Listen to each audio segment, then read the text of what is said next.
إما يبلغن عندك الكبر أحدهما أو كلاهما فلا تقل لهما أف ولا تنهرهما وقل لهما قولا كريما.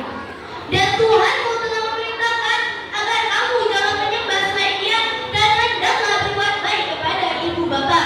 Jika salah seorang di antara keduanya atau kedua-duanya sampai berusia lanjut dalam pemeliharaanmu, maka sekali-kali janganlah engkau mengatakan kepada keduanya perkataan ah, dan janganlah engkau membentak keduanya, serta ucapkanlah kepada keduanya perkataan yang baik.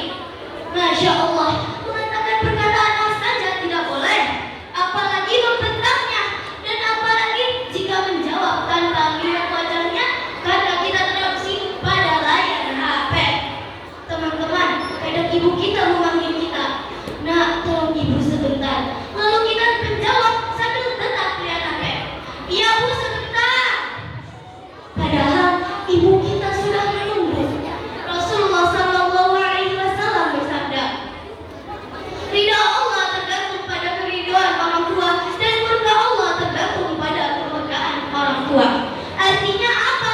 Kalau ibu kita sedih karena ucapan kita, kita rugi. Kalau ayah kita tersenyum karena jawaban untuk kita, kita untung besar.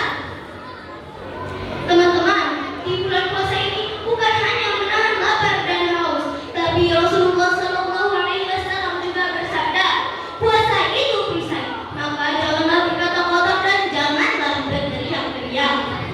Jika berkata kasar kepada teman saja tidak boleh, apalagi kepada orang tua. Dan sekarang lisan bukan hanya dari mulut, tapi juga dari jempol. Chat kita kepada kedua orang tua kita, balasan pesan kita, dan status kita di media sosial tentang keluarga, semua itu akan dicatat oleh Allah Subhanahu wa Ta'ala. Dalam surah Qaf ayat 18, Allah Subhanahu wa Ta'ala berfirman, "Ma yalfidhu min qawlin illa ladayhi raqibun 'atid." Tidak ada satu kata pun yang terucap melainkan ada di sisinya malaikat pengawas yang selalu siap mencatat.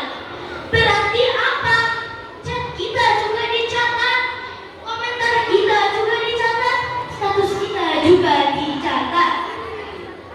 Teman-teman, jangan sampai kita sopan di media sosial tapi kita kasar di rumah.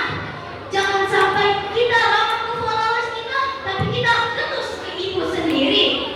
Ramadan ini saatnya berubah. Kalau ibu berbicara, letakkan HP sebentar. Kalau ayah menasihati, dengarkan dengan mata menatap. Kalau salah, cepat minta maaf.